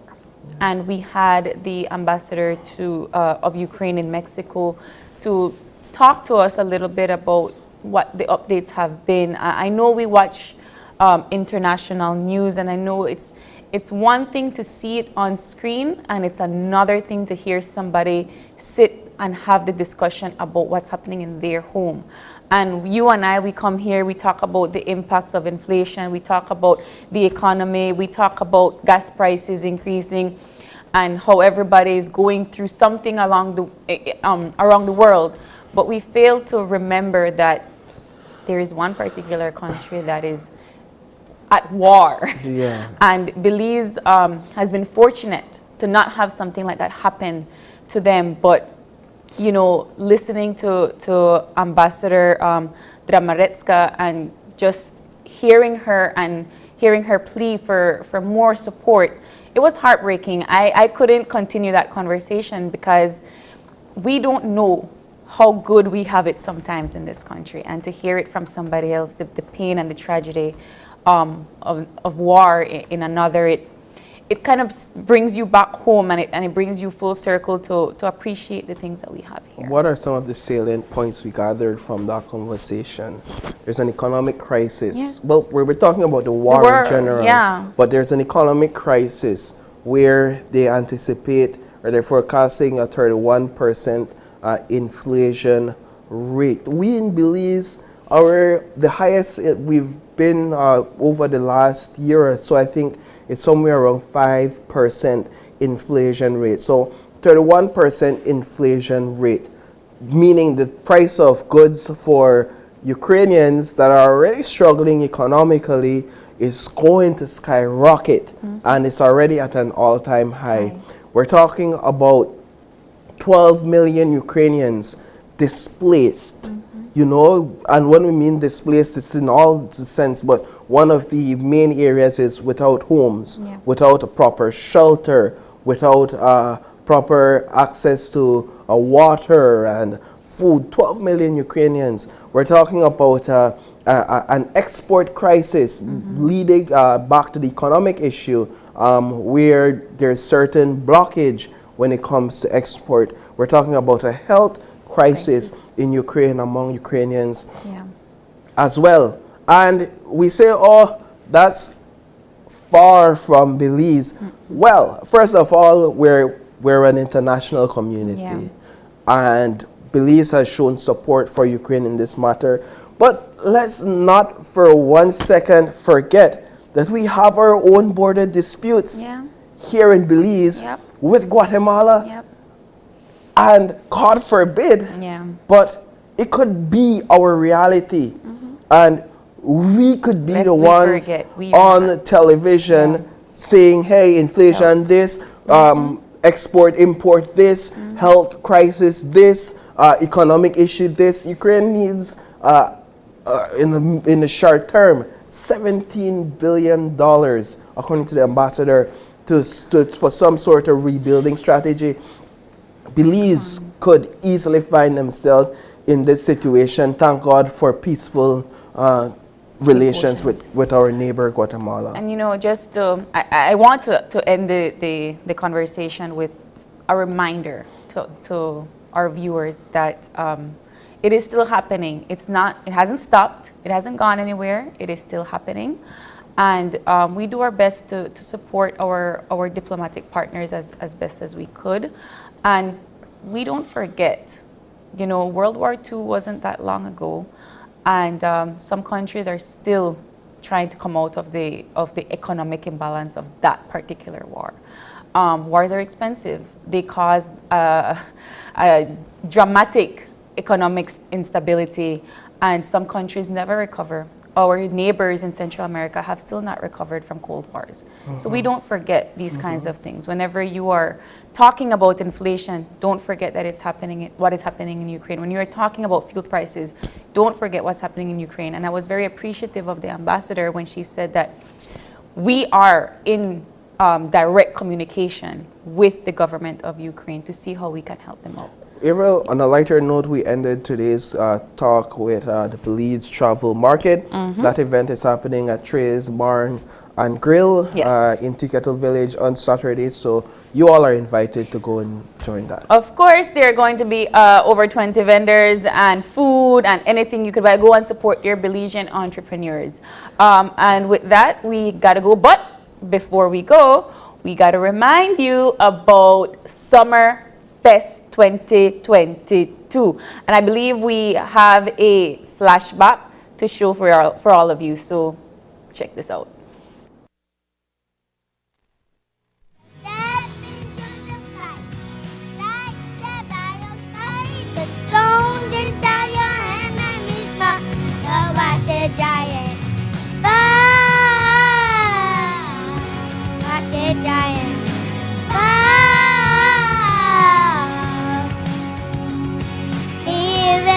Could happen.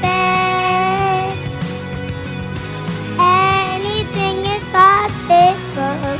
Watch a giant fall. Come on.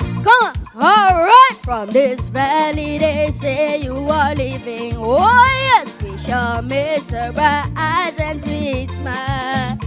For you take with you all of the sunshine that has lighted up pathway a while.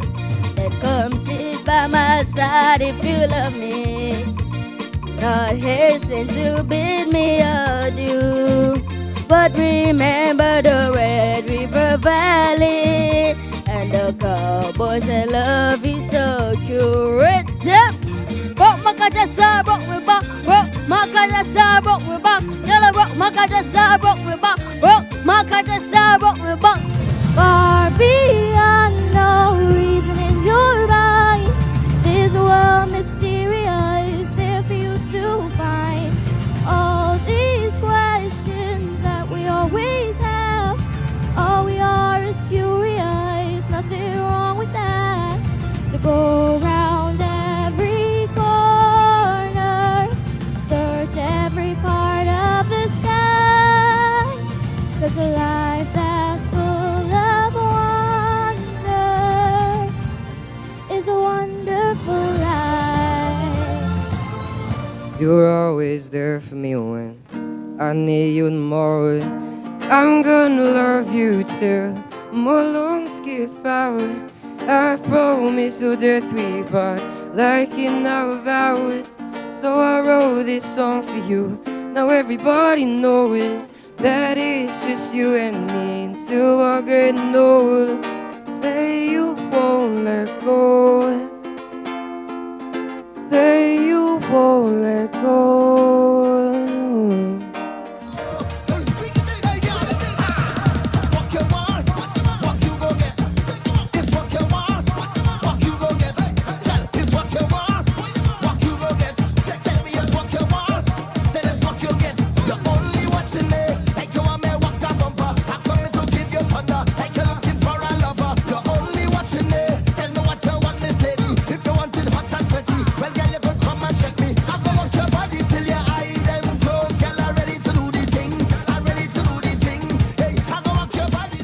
Your breakthrough, cause I'm gonna get mine. Won't he do it? You said you would. Got your bottles for you, they go wonder how you sleep at night. Won't he do it? I yes he will. Anybody tell you something different, you know that's a lie. You can look back and be so amazed. How it turned out, it's only his grace. Won't he do it? He said he would. So I trust him at all times.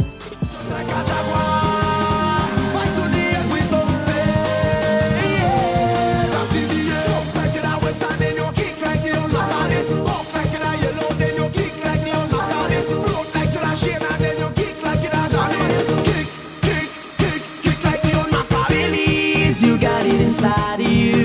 I know I got it inside of me. Belize, land of the free. I want your hands in there, rocks in there, rocks in there. Get your food. Never, never, never, never, never for me, for me.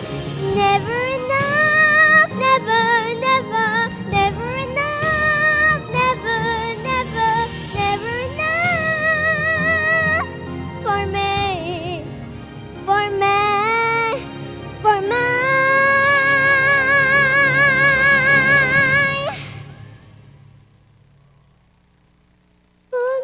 I can't wait.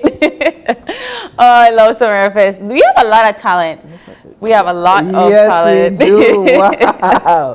That was, I'm impressed. I'm impressed by all those. I think our kids, oh my gosh. Kids have more courage than adults, I think. Yes. They put themselves up there and they do the job and they express perform themselves so well and perform. So that young man that's on the shot there that we're seeing, Brock Down King. Yeah, Brock Down from King. such a young age. I mean, I have to go and watch that over. That is Brock Mama Chista, Brock me back. I love it. I love it. Even- I mean, we're not going up there and do that. No, of but course he not. can. Of course not. But of course, you can check out our Summer Fest that is at the end of August 25th. We'll be right here on Open Your Eyes for that entertainment piece. So can't wait. I think we already have all of our This August 26th.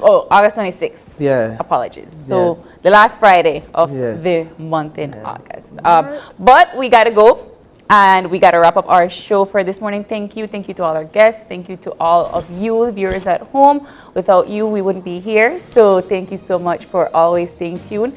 You wake up this morning and you open your eyes to start your morning right. If you have any questions or concerns, you can always drop us a link, oye@channel5belize.com, or you can catch us on our social media on Facebook at Open Your Eyes BZ and on Instagram at oye_Belize. Thank you so much for coming in. We'll see you tomorrow when you open your eyes to start your morning right. Be sure to keep your eyes, your minds, and your heart open. Bye. Peace.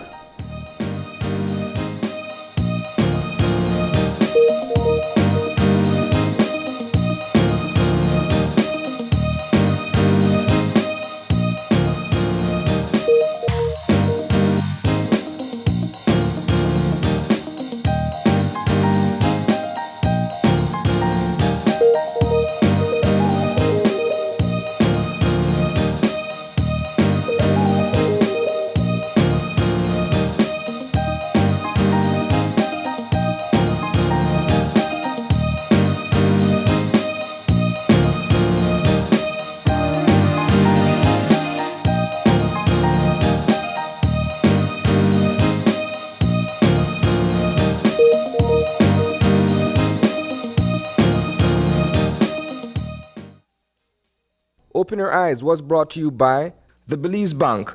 Our country, your bank.